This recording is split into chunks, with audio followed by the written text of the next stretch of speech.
नमस्कार। आज फिर आप लोगों को इस क्लास में स्वागत करते हैं। एल्डिहाइड, कीटोन तथा कार्बोक्सिलिक अम्ल का टॉपिक चल रहा था। उसकी केमिकल प्रॉपर्टीज में नेक्स्ट टॉपिक आज आप लोगों के लिए है कि एल्डिहाइड और कीटोन में जो कार्बोनिल समूह होते हैं वो योगात्मक अभिक्रिया के बारे में मैंने इससे पहले बताया था। उसमें एक रिएक्शन रह गया था, वो भी आज समझाएंगे। और उसके आगे यानी कि कार्बोनिल समूह प्रतिस्थापन अभिक्रिया भी देते हैं, उसको भी समझाएंगे। कुछ पर्टिकुलर यानी कि स्पेशल रिएक्शंस भी होंगे, उसको भी समझना है आप लोगों को। ठीक है, टॉपिक बहुत टफ नहीं है, अगर समझोगे तो बहुत आसानी से समझ में आ जाएगा। ठीक है ना, पूरे वीडियो को देखिए, समझिए, ना समझ में आए पूछिए। ठीक है, तो एल्डिहाइड कीटोन के जो केमिकल प्रॉपर्टीज है तो उसमें आज हम स्टार्ट करते हैं कि ग्रिग्नार्ड रिएजेंट से। देखिए, हमने ग्रिग्नार्ड रिएजेंट से एल्डिहाइड कीटोन बनाया भी था, अब ग्रिग्नार्ड रिएजेंट की रिएक्शन भी दे रहे हैं, यानी कि बनाने में भी रिएक्शन हुए थे, अब खुद वो ग्रिग्नार्ड अभिकर्मक के साथ में रिएक्शन करके अदर प्रोडक्ट भी बना रहे हैं। कैसे बनाते हैं ग्रिग्नार्ड अभिकर्मक के साथ में? पहला रिएक्शन है ग्रिग्नार्ड अभिकर्मक के साथ क्रिया। ग्रिग्नार्ड अभिकर्मक बहुत सारे बच्चे जानते हैं ग्रिग्नार्ड अभिकर्मक के बारे में, क्योंकि मैं जितने चैप्टर पढ़ाया अभी halo alkane, hello arenes, alcohol, phenols में और एल्डिहाइड कीटोन में सभी में ग्रिग्नार्ड रिएजेंट का यूज हुआ है। तो ग्रिग्नार्ड अभिकर्मक के साथ किस प्रकार के रिएक्शन देते हैं बच्चे समझते हैं कि एक बार तो हो गया है, लेकिन हर रिएक्शन में उसकी प्रॉपर्टीज बदल जाती है, दूसरे तरीके से रिएक्शंस करते हैं। तो सबसे पहले ग्रिग्नार्ड रिएजेंट एडिशन रिएक्शंस देंगे। तो अब एडिशन रिएक्शन जो कार्बोनिल ग्रुप है वो देगा। किस प्रकार से? हम फॉर्मेल्डिहाइड से स्टार्ट करते हैं। देखिए, अगर एक रिएक्शन समझ में आ जाए तो बाकी उसके सारे रिएक्शंस आपको समझ में आ जाएगा। तो सबसे पहले एडिशन रिएक्शन हम ग्रिग्नार्ड अभिकर्मक की क्रिया फॉर्मेल्डिहाइड के साथ कराते हैं। किसके साथ में? फॉर्मेल्डिहाइड। इसका नाम है फॉर्मेल्डिहाइड। ठीक है, तो फॉर्मेल्डिहाइड के साथ जब करा रहे हैं तो ग्रिग्नार्ड रिएजेंट आप जो भी लेते हैं, जैसे CH3MgBr ले रहे हैं, कहीं पे CH3MgI आ जाता है, कहीं CH3MgCl आ जाता है, सभी ग्रिग्नार्ड रिएजेंट कहलाता है। इसको शॉर्ट में कहते हैं GR, ग्रिग्नार्ड रिएजेंट। ठीक है, अब ये जब रिएक्शन करता है तो इसमें हमने आपको बताया था, इसमें पार्शियल पॉजिटिव चार्ज, इसमें पार्शियल नेगेटिव चार्ज, इसमें इलेक्ट्रोमैग्नेटिक इफेक्ट उत्पन्न होने के कारण इसके ऊपर पार्शियल पॉजिटिव और इसके ऊपर पार्शियल नेगेटिव चार्ज। अब आपको इसमें बताने की आवश्यकता नहीं है कि कौन सा पार्ट कहां पे जुड़ेगा, इसके ऊपर पार्शियल पॉजिटिव और इसके ऊपर पार्शियल नेगेटिव। तो निश्चित रूप से जो नेगेटिव पार्ट है वो इसके ऊपर जुड़ेगा और जो पॉजिटिव पार्ट है वो इसके ऊपर जुड़ेगा। ठीक है ना, तो इस बात को आप लोगों को हमेशा ध्यान रखना चाहिए। इसमें रटने वाली कोई चीज नहीं है, आपको समझ में आ गया तो बहुत ही आसान रिएक्शन है ये। ठीक है, जैसे ए आपने बनाया, जैसी संरचना थी उसी प्रकार से आपने बना दिया, और ये जो डबल बॉन्ड है इसको आपने इस प्रकार से तोड़ दो। अब डबल बॉन्ड में जो एक सिरे पे ऑक्सीजन है और ऑक्सीजन के सिरे पे जो धनात्मक हिस्सा है वो जुड़ जाएगा। धनात्मक हिस्सा इसमें MgBr। ठीक है ना, और जो एल्केन समूह है वो इस कार्बन पर जुड़ गया, ये कार्बन पर डायरेक्ट जुड़ गया। ठीक है, ये एक योगात्मक उत्पाद, योगात्मक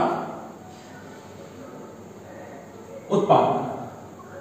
ठीक है, योगात्मक उत्पाद का जब जल अपघटन कराते हैं, क्या कराते हैं?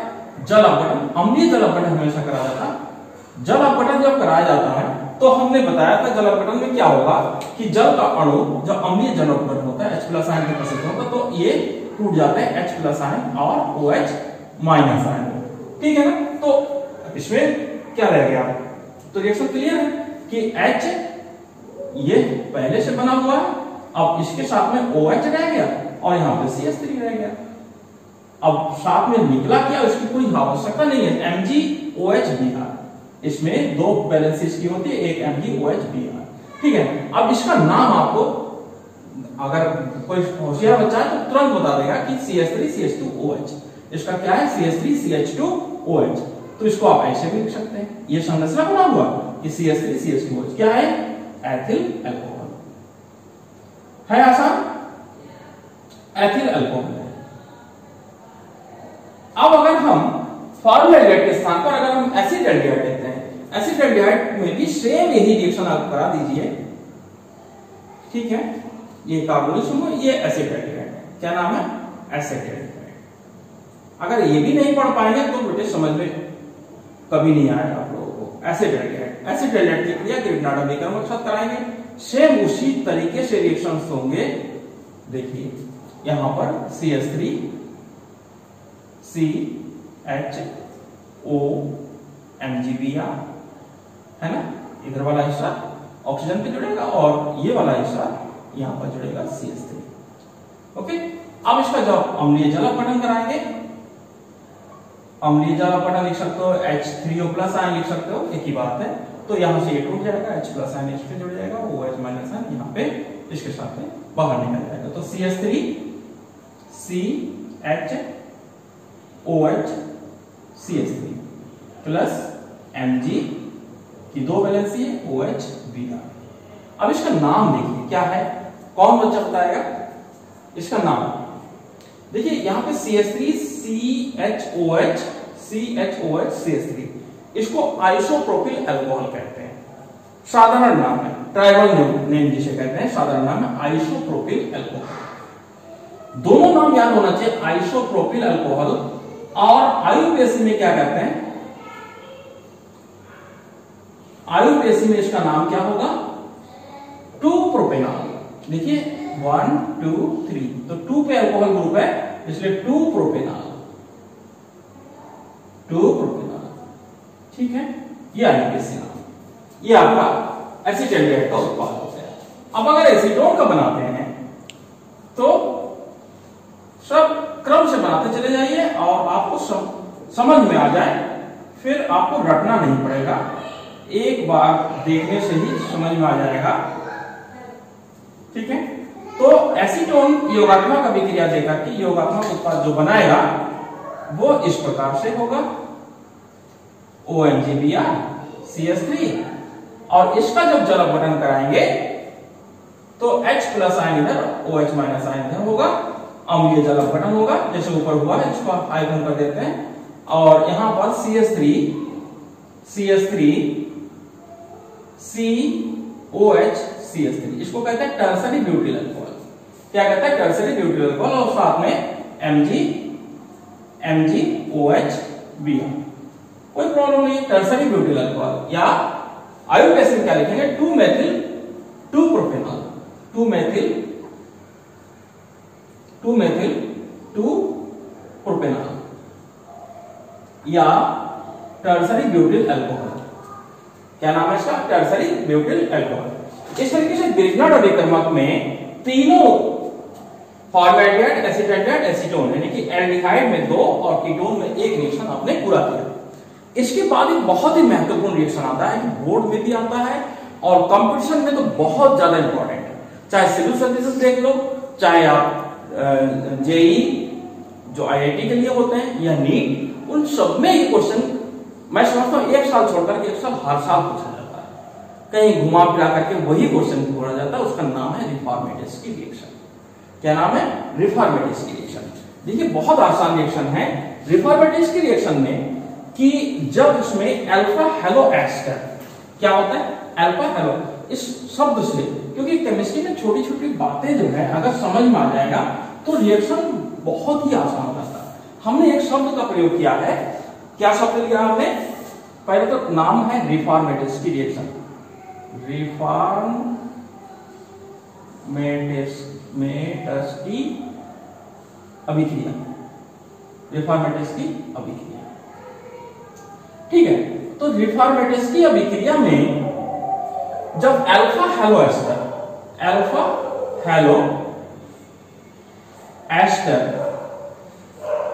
किसके साथ क्रिया करता है? एल्डिहाइड और कीटोन के साथ। एल्डिहाइड तथा कीटोन के साथ क्रिया करके,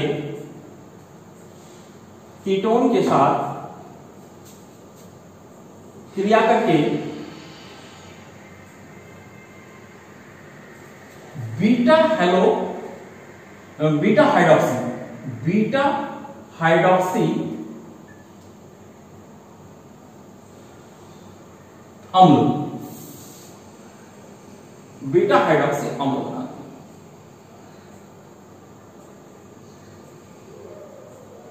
बनाती हैं, जो अंततः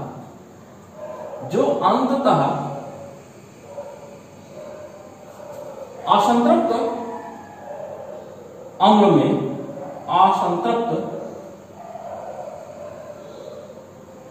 अम्ल में बदल जाती है। ये सारी बातों को मैं समझाऊंगा, क्या है इसका मतलब, क्या बीटा हाइड्रोक्सी क्या होते हैं, अल्फा हेलो एस्टर क्या होते हैं, इसको सभी चीज में एक एक करके समझाऊंगा। सबसे पहले आप जिंक की उपस्थिति में, एक शब्द यहां छूट गया है, अल्फा हेलो एस्टर जिंक की उपस्थिति में, किसकी उपस्थिति में, जिंक Zn की उपस्थिति में एल्डिहाइड तथा कीटोन के साथ क्रिया करके बीटा हाइड्रोक्सी अम्ल बनाती है, जो अंततः असंतृप्त अम्ल में बदल जाती है। तो सबसे पहले आप एल्डिहाइड को फॉर्मेल्डिहाइड ले लेते हैं। क्या लेते हैं? फॉर्मेल्डिहाइड अगर लेते हैं और इसके साथ क्रिया करें जिंक की उपस्थिति में beta hello bromo CH2CO C2O2, इसका नाम है alpha halo ester. Alpha halo ester क्यों कहते हैं? देखिए इसको मैं समझा दूं, ढंग से समझना। जैसे ये है हमारा एस्टर समूह, ठीक है, ये कार्बन जो है इसमें जो C के बाद में एल्किल समूह जुड़ा हुआ है, इसलिए इसे क्या कहते हैं? एस्टर समूह। इतना एस्टर समूह के साथ में जो जुड़ा हुआ कार्बन है, इस कार्बन को कहते हैं अल्फा कार्बन। जो क्रियात्मक समूह होते हैं, उस क्रियात्मक समूह के साथ में जुड़ा हुआ जो कार्बन है उसे अल्फा कार्बन कहते हैं। और इस अल्फा कार्बन पर अगर हेलोजन परमाणु जुड़ा हुआ है उसे हम कहते हैं अल्फा हेलो एस्टर। हेलोजन को हेलो कहते हैं। तो यहाँ पे अल्फा हेलो एस्टर हो गया, ये बीटा, ये जिंक का हो गया और ये एल्डिहाइड समूह। ठीक है, इसके साथ जो क्रिया होती है तो देखिए किस प्रकार से क्रिया होगी। यहां पर वही इलेक्ट्रोमैग्नेटिक प्रभाव उत्पन्न होगा इसकी उपस्थिति में। तो ये समूह इस तरीके से, जैसे हमने डबल बॉन्ड के लिए बताया था, वही सेम आपको करना है। यहां पर पॉजिटिव, इसके ऑक्सीजन के ऊपर नेगेटिव चार्ज होगा, तो ये समूह इसमें ZnBr यहां हो जाएगा। और ये जो CH2 C2O2, ये पहला योगात्मक उत्पाद, इसे कह सकते हैं योगात्मक उत्पाद। योगात्मक उत्पाद ये समझ में आ गया। यहां पर ये समूह, ये इसके साथ में जब यहां पे माइनस आवेश आया तो ये वाला हिस्सा और ये वाला हाइड्रोजन इसके साथ में जुड़ गया और इसके ऊपर ये जो अल्फा कार्बन वाला कार्बन है वो इस कार्बन के साथ जुड़ गया और ये योगात्मक उत्पाद बन गया। इसका जब जल अपघटन होगा, अम्लीय होगा, ठीक है। अम्लीय जल अपघटन जब होगा तो उसमें आपको ध्यान देने की जरूरत है कि अम्लीय जल अपघटन जो होगा तो दो जगह से होगा, यहां से भी टूटेगा और यहां से भी टूट जाएगा। तो जल अणु H+ आयन की उपस्थिति में, जल अणु यहाँ पे H+ आयन और OH- आयन, और यहां पर भी H+ आयन और OH- आयन के साथ। अब इस योग को तोड़ करके एक स्थायी उत्पाद बना लेगा। स्थायी उत्पाद देखिए क्या होगा, आप खुद ही समझ में आ जाएगा कि यहां से ये हिस्सा अलग हो गया, इधर वाला हिस्सा अलग हो गया, तो बाकी जो हिस्सा है वो आप जोड़ देंगे। क्या हो गया? OH और CH2 COOH। समझ सकते इसका नाम क्या है? यहां पर क्योंकि यहां पे जो सबसे अधिक प्रेफरेबल ग्रुप है वो कार्बोक्सिलिक ग्रुप है, तो या 1 2 3 यानी कि ये कार्बन जो है, ये जो कार्बन है वो क्रियात्मक समूह ये है, इसके साथ में जुड़ा हुआ ये अल्फा कार्बन है और ये वाला कार्बन है बीटा कार्बन। देखिए समझने वाली बात है, यहाँ पे अगर समझ में आ जाएगा, ये अल्फा कार्बन है, इसके बाद पहला कार्बन है, इसलिए इसको अल्फा कहते हैं, इसको कहते हैं बीटा कार्बन। बीटा पर हाइड्रोक्सी समूह जुड़ा हुआ है, इसलिए इसका नाम होने वाला है बीटा हाइड्रोक्सी अम्ल बना दिया, इसका नाम अम्ल है। अब इसका कौन सा नाम हो गया? 1 2 3 यानी कि बीटा हाइड्रोक्सी, और 2 कार्बन है, 3 कार्बन है तो propanoic, beta hydroxy propanoic, beta hydroxy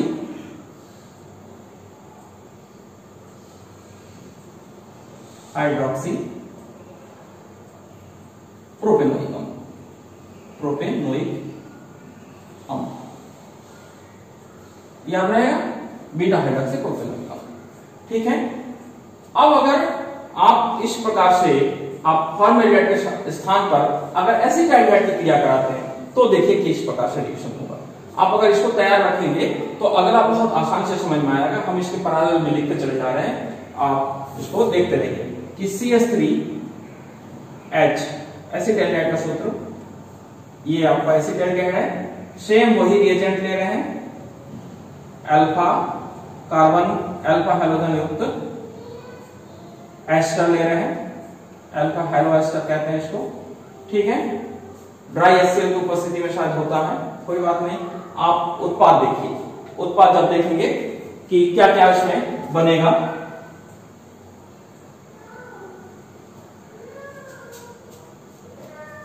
कि यहां पर इलेक्ट्रोमेरिक इफेक्ट होगा क्योंकि यहां पाई इलेक्ट्रॉन है, लूज इलेक्ट्रॉन होते हैं। लूज इलेक्ट्रॉन के पास में जब इलेक्ट्रोफाइल आ जाते हैं तो यहां पर पाई इलेक्ट्रॉन डिस्प्लेस्ड हो जाते हैं और इलेक्ट्रोमेरिक इफेक्ट उत्पन्न होता है और ये बॉन्ड इस प्रकार से टूट जाएगा। OZNBr हर स्टेप में बनना है और ये मैथिलीन समूह वाला ग्रुप, इसे मैथिलीन समूह कहते हैं, ये इस वाले कार्बन पे जुड़ जाएगा और इसका जब जल अपघटन कराएंगे, आप जल अपघटन कराएंगे तो हमने अभी थोड़ी देर पहले ही बताया था, यहां से H plus ion OH minus ion और यहां से भी H प्लस आयन और OH माइनस आयन के हिसाब से ये टूट जाएगा, ये अलग हो जाएगा और यहां पर CH3 CH OH CH2 COOH beta hydroxy ester अम्ल बन गया, बीटा हाइड्रोक्सी अम्ल। अब इसमें अगर आप इसको गर्म कर देते हैं तो क्या होगा कि एक हाइड्रोक्सिल समूह और इसके साथ में जो अल्फा कार्बन मैथिलीन समूह है, इनमें से एक हाइड्रोजन परमाणु यहां से डिस्प्लेस हो जाएगा। यहां से एक हाइड्रोजन परमाणु और यहां से एक जल परमाणु OH समूह और यहां से H समूह मिलकर के एक जल परमाणु निकल जाएगा। तो देखिए क्या हमने जो बताया था, यहाँ पे असंतृप्त अम्ल बनेगा। तो असंतृप्त कैसे बनेगा, CH3 ये तो रहेगा ही, CH यहाँ पे ये चला जाएगा तो यहाँ क्या रहेगा CH और यहाँ पे ये H चला जाएगा तो यहाँ पे CH, तो इसके बीच में क्या आ जाएगा, डबल बॉन्ड आ जाएगा, डबल बॉन्ड CH COH। ठीक है, ये हो गया असंतृप्त अम्ल। ठीक है, असंतृप्त अम्ल, इसको क्रोटोनिक अम्ल कहते हैं। क्या कहते हैं, क्रोटोनिक अम्ल, क्रोटोनिक अम्ल। ठीक है, तो ये जो मैथिलीन समूह है, यहां से एक हाइड्रोजन परमाणु गया और यहां से OH परमाणु गया, एक जल परमाणु बन गया जब, तो इस प्रकार से ये फाइनली असंतृप्त अम्ल भी बन जाता है।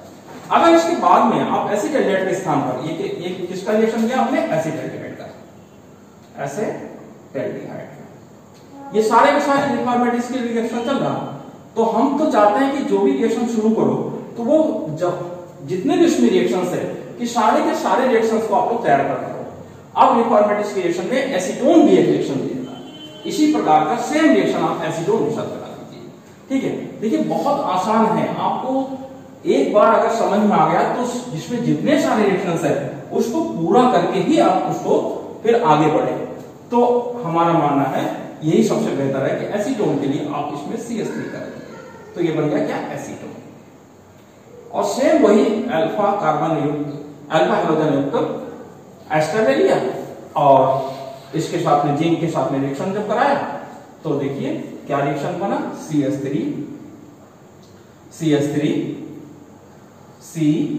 COZNBr, ओके, और यहाँ पे CH2 मैथिलीन समूह वाला COOH, ये इसका बना योगात्मक उत्पाद।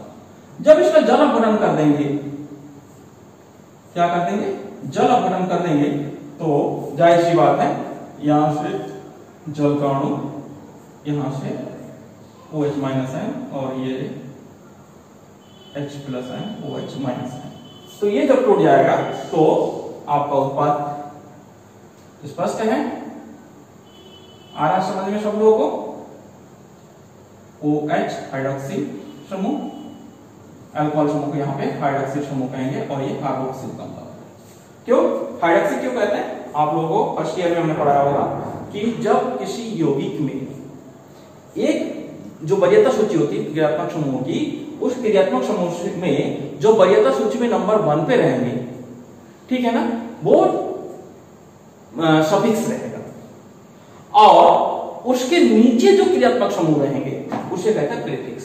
तो प्रीफिक्स जब बन जाता है, कोई क्रियात्मक समूह जब प्रीफिक्स बन जाता है तो उसका नाम बदल जाता है।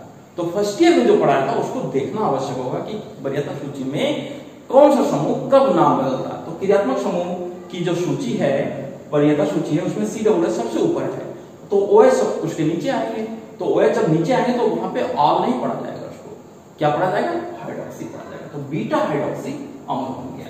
बीटा हाइड्रोक्सी अम्ल को अगर आप गर्म कर देते हैं, हीट कर देते हैं, ठीक है, गर्म करने के लिए ये निशान होता है, तो यहां से एक OH समूह और यहां से H परमाणु मिलकर के जल परमाणु बना देगा। तो जल परमाणु जब निकल जाएगा तो ये असंतृप्त अम्ल में बदल जाएगा। देखिए आप सूत्र क्या होगा, CH3, समझ में, यहां से हमने स्टार्ट किया CH3, ये OH चला जाएगा, यहां से H चला जाएगा, तो यहां से भी क्या रहेगा, ये CH3 तो रहेगा, ठीक है, इसके बीच में डबल बॉन्ड आ जाएगा। क्यों? क्योंकि यहां पे H चला गया तो ये बैलेंस कैसे करेगा? जब यहां से एक H कम हो गया तो यहां CH रहेगा, तो क्या रहेगा, CH COOH, ठीक है। ये एक असंतृप्त अम्ल, ठीक है। अब अगर इसका नाम लिखना चाहोगे तो क्या लिखोगे, 1 2 3 4, ठीक है। तो 3 मेथिल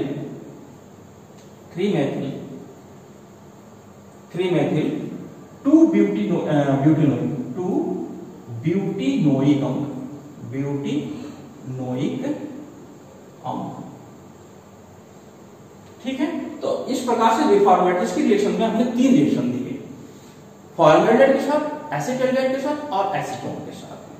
अब हम जो कार्बोनिल समूह है उसकी प्रतिस्थापन अभिक्रिया हम आप लोगों को दिखाते हैं, ठीक है। अभी तक तो सारे के सारे योगात्मक अभिक्रिया देख रहे थे। तो प्रतिस्थापन अभिक्रिया में क्या होंगे कि बहुत आसान रिएक्शंस की स्टार्टिंग हम करते हैं, ताकि आप लोग एक बार इस क्रियात्मक समूह में जो भी अभिक्रिया देते हैं, किस प्रकार से रिएक्शन हैपनिंग होते हैं, यानी कि रिएक्शन कौन करता है, कौन सा समूह उसमें से निकलता है, ये अगर एक बार समझ में आ जाता है तो फिर आगे की सारे रिएक्शंस आप लोग समझ में आ जाएंगे। तो आप रिएक्शन का कैटेगरी बदल गया, क्या है कि कार्बोनिल समूह की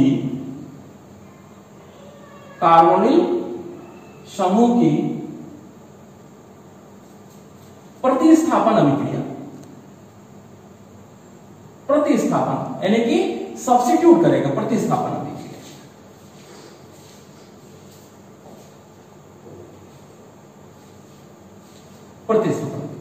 ठीक है, कार्बोनिल समूह की।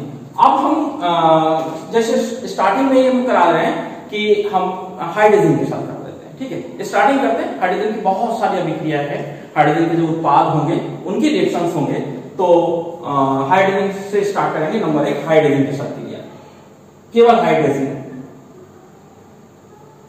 हाइड्रोजन का सूत्र होता है NH2.NH2, ठीक है, ये है हाइड्रोजन के साथ जब क्रिया करेगा तो हाइड्रोजोन बनेगा। क्या बनेगा? हाइड्रोजोन। तो सबसे पहले हम फॉर्मेल्डिहाइड की शुरुआत करते हैं। तो फॉर्मेल्डिहाइड हाइड्रोजन के साथ क्रिया करके हाइड्रोजोन बनाती है। हाइड्रोजन को हम उल्टा लिखना पड़ेगा यहाँ पे, क्यों? क्योंकि एक प्रतिस्थापन अभिक्रिया हम देंगे E, ठीक है। तो NH2 को इधर लिख दिया और H2 को यहाँ लिख दिया। क्यों लिख दिया ये आप समझ में आ जाएगा कि यहाँ से एक जल परमाणु निकल जाएगा, ठीक है। बहुत सिंपल रिएक्शन है, हाइड्रोजन के साथ क्रिया करके हाइड्रोजन बनाता है, फॉर्मेल्डिहाइड हाइड्रोजन, बहुत आसान रिएक्शन है। NH2 प्लस H2, जिसका नाम हो जाएगा फॉर्मेल्डिहाइड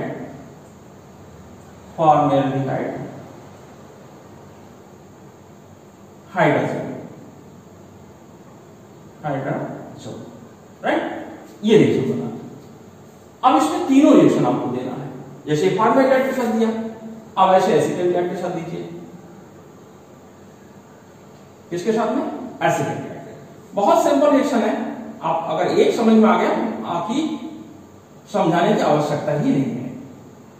H2 and NH2, इसका नाम है हाइड्रोजीन। क्या नाम है? हाइड्रेजिन। हाइड्रेजिन, ठीक है, हाइड्रेजिन। अब इसके साथ रिएक्शन होगा तो एक जल अणु निकल जाएगा, ठीक है, तो acetyl get hydrogen, hydrogen, acetyl get hydrogen, ठीक है। इसी प्रकार कीटोन के साथ दे दीजिए,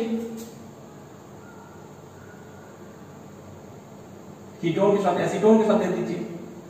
एसीटोन के साथ जब रिएक्शन देंगे तो इस प्रकार से रिएक्शन होगा, ठीक है। ये तो समझ में आ गया होगा जल का अणु कैसे बनता है। तो CH3 C N single bond NH2, ठीक है। ये एसीटोन के साथ रिएक्शन हो गया हाइड्रोजन के साथ। अब इसके बाद जो हाइड्रोजन है इसके भी बाई प्रोडक्ट्स होते हैं। तो हाइड्रोजन के बाई प्रोडक्ट्स जैसे फेनिल हाइड्रोजन करा सकते हैं।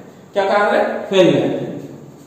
आपको एक बार अगर समझ में आ गया तो अगला तो बहुत ही आसान है कि फेनिल हाइड्रोजन मतलब आप रिएजेंट पर समझ लीजिए कि हम हाइड्रोजन बोल रहे हैं और अब की बार हम क्या बोल रहे हैं? Phenyl hydrogen. तो फेनिल हाइड्रोजन के साथ जब रिएक्शन करेंगे, सेकंड रिएक्शन इसी में का फेनिल हाइड्रोजन। और फेनिल हाइड्रोजन शब्द से ही इसका सूत्र भी याद कर लोगे थोड़ा सा। जैसे हमने क्या लिखा था? Hydrogen NH2 single bond NH2, ये लिखा, ये है हाइड्रोजन। अब हाइड्रोजन में अगर हम फेनिल समूह जोड़ लेते हैं तो एक हाइड्रोजन यहां से कम करना पड़ेगा और एक फेनिल समूह। फेनिल समूह कैसे होता है कि जैसे बेंजीन रिंग होता ना, तो इस बेंजीन रिंग में से, क्योंकि हर जगह हाइड्रोजन है तो हर एक जगह जब हाइड्रोजन है तो जब हम यहाँ पे हाइड्रोजन हटा देते हैं तो इसका सूत्र हो जाता है C6H5। तो यहां पर इसको जोड़ दिया तो इस जगह पे जोड़ा या कहीं यहां जोड़ा या कहीं भी जोड़ सकते हो, तो इसमें से एक हाइड्रोजन जब प्लेट जाता है तो इसका नाम हो जाता है फेनिल हाइड्रोजन। क्या नाम होता है? Phenyl hydrogen. अब उत्पाद भी वही होगा जैसा इससे पहले हमने लिखा, सेम लगभग वही। अगर आप फॉर्मेल्डिहाइड के साथ कराते हैं, किसके साथ में? कार्बन समूह है तो फॉर्मेल्डिहाइड के साथ कराते हैं, तो इसमें आप कैसे लिखोगे?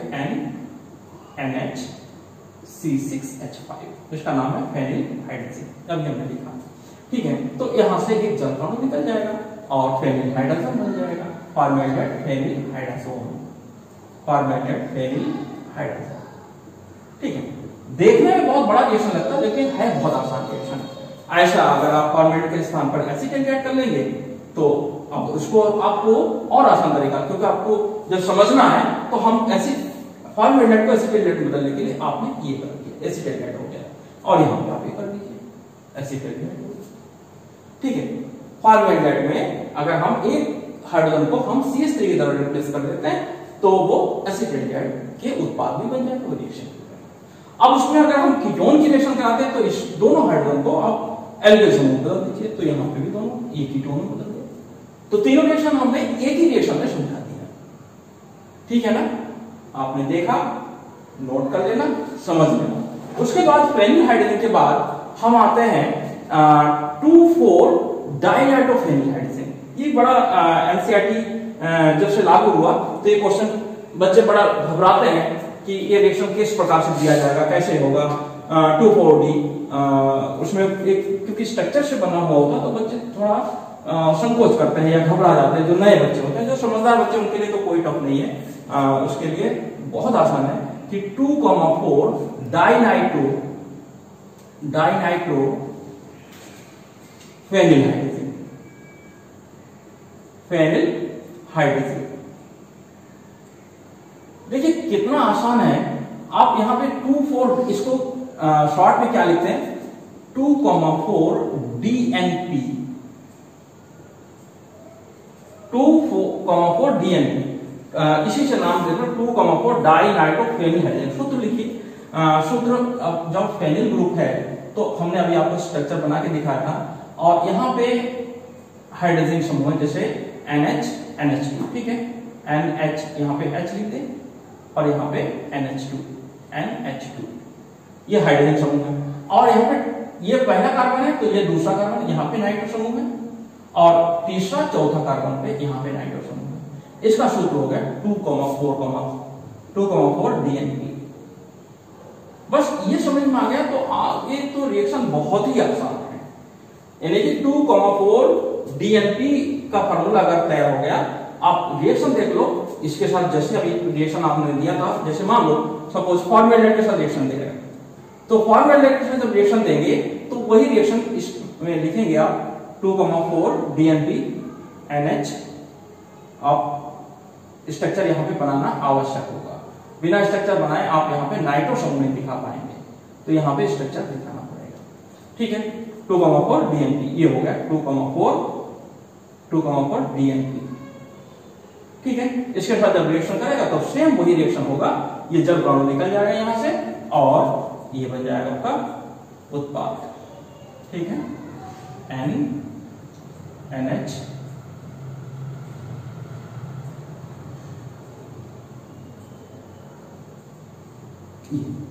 ये उत्पाद हो जाएगा। बाकी एक जल अणु निकल जाए तो आप यहाँ पे भी लिख सकते हैं, या अगर यहाँ पे नहीं लिखेंगे तो यहाँ प्लस करके लिख दीजिए। ठीक है, ये फॉर्मेल्डिहाइड के साथ हो गया। अगर आप एसिटाल्डिहाइड के साथ कराना चाहते हैं तो इसमें भी परिवर्तन करके दिखा सकते हैं, जैसा अभी हमने इससे पहले देखा। ये फॉर्मेल्डिहाइड हो गया, क्या हो गया फॉर्मेल्डिहाइड। ठीक है, फॉर्मेल्डिहाइड, ये फॉर्मेल्डिहाइड हो गया। अगर हम फॉर्मेल्डिहाइड में एक हाइड्रोजन को हम प्रतिस्थापित कर देते हैं एल्किल समूह CH3 के द्वारा, तो इसका नाम हो जाएगा एसिटाल्डिहाइड। क्या हो जाएगा नाम? एसिटाल्डिहाइड।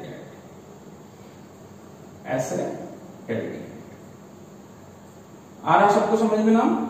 एसिटाल्डिहाइड। तो यहां पे भी CH3 हो जाएगा, बाकी कोई परिवर्तन नहीं है इसमें।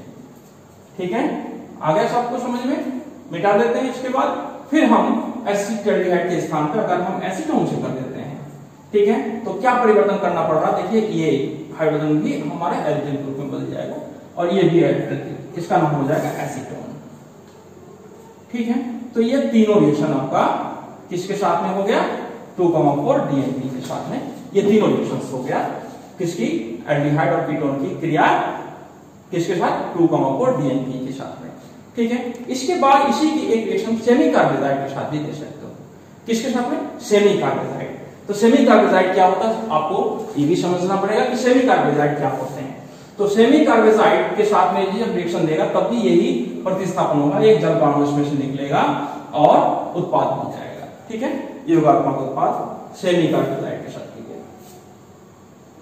सेमी कार्बोजाइड।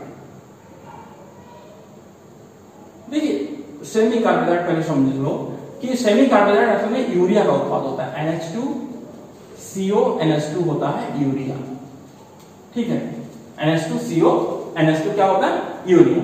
और इसी का जब हम उत्पाद बनाते हैं यहां पर NH2 के साथ में एक NH2 और जब जुड़ जाता है तो इसका नाम हो जाता है सेमी कार्बोजाइड। ठीक है, यूरिया का ही बाई प्रोडक्ट है, इसका नाम क्या है? सेमी कार्बोजाइड। तो सेमी कार्बोजाइड रिएक्शन करता है फॉर्मेल्डिहाइड के साथ में।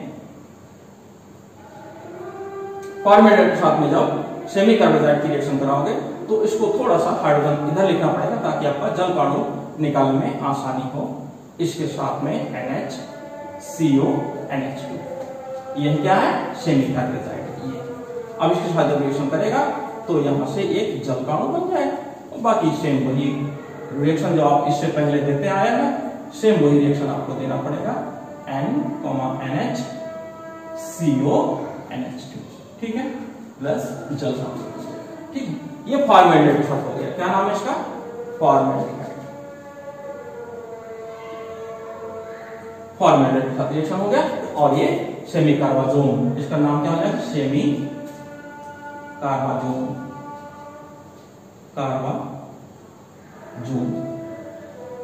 सेमी कार्बाजोन। ठीक है, अगर हम फॉर्मेल्डिहाइड के स्थान पर एसिटाल्डिहाइड कर देते हैं, क्या कर देते हैं? एसिटाल्डिहाइड, तो क्या परिवर्तन करना पड़ेगा? आपको समझ में आ गया होगा।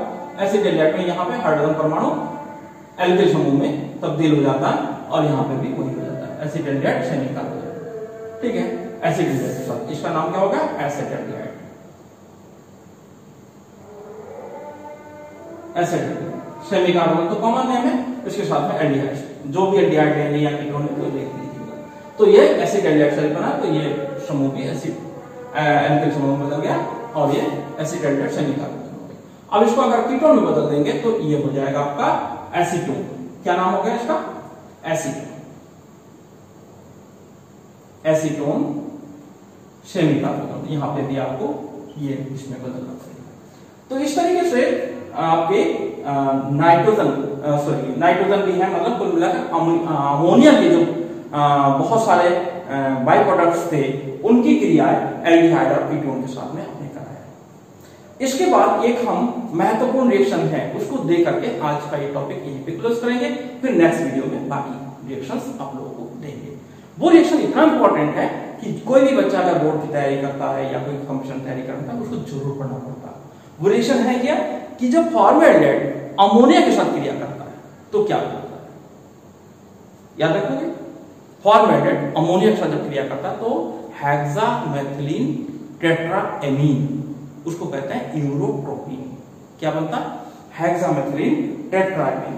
देखिए कैसा रिएक्शंस होगा, बहुत इंपॉर्टेंट और बड़ा इंटरेस्टिंग टॉपिक है। किसके साथ में रिएक्शन है?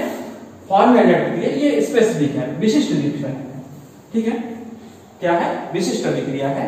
आप इसमें दिखा सकते हो कि फॉर्मल्डिहाइड की क्रिया, फॉर्मल्डिहाइड की क्रिया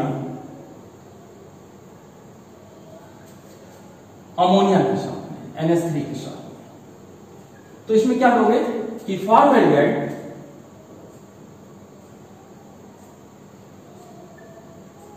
लैंग्वेज में लिखना बहुत आवश्यक है। फॉर्मल्डिहाइड अमोनिया के साथ क्रिया करके किसके साथ में? अमोनिया के साथ क्रिया करके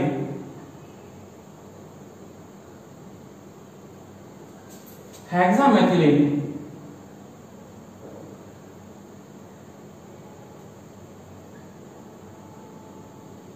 टेट्राएमीन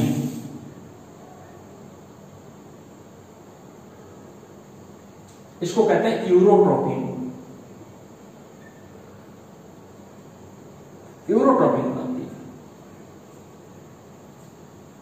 बहुत इंपॉर्टेंट रिएक्शन है, ठीक है।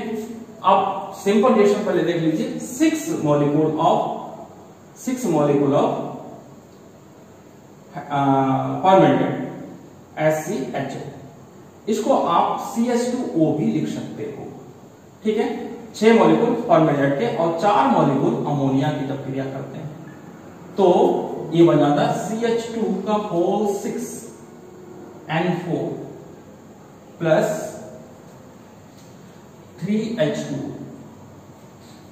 इसका नाम है हेक्सा। इस समूह को कहते हैं मैथिलीन समूह। ये क्या है? मैथिलीन समूह। तो 6 बार है इसलिए कहते हैं हेक्सामेथिलीन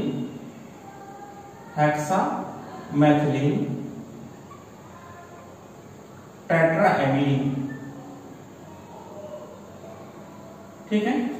अब इसकी संरचना भी देखनी बहुत आवश्यक है कि किस प्रकार इसकी संरचना बनाते हैं, ठीक है। इसकी संरचना देख लो कि अमोनिया आपके, तो यहां पर आप नाइट्रोजन परमाणु 4 है,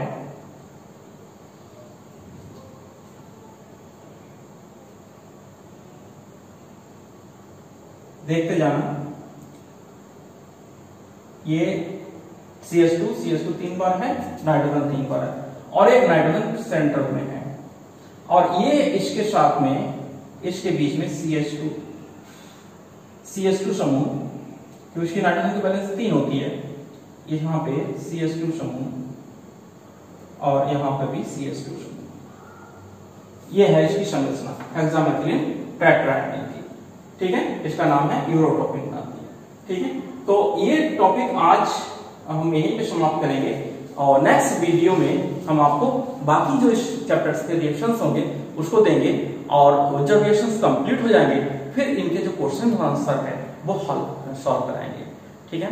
तो आप लोग बने रहिए हमारे साथ में, हमारे वीडियो को देखते रहिए। अगर समझ में आता है तो इसको लाइक और शेयर, और जिसने सब्सक्राइब नहीं किया तो कर ले। धन्यवाद।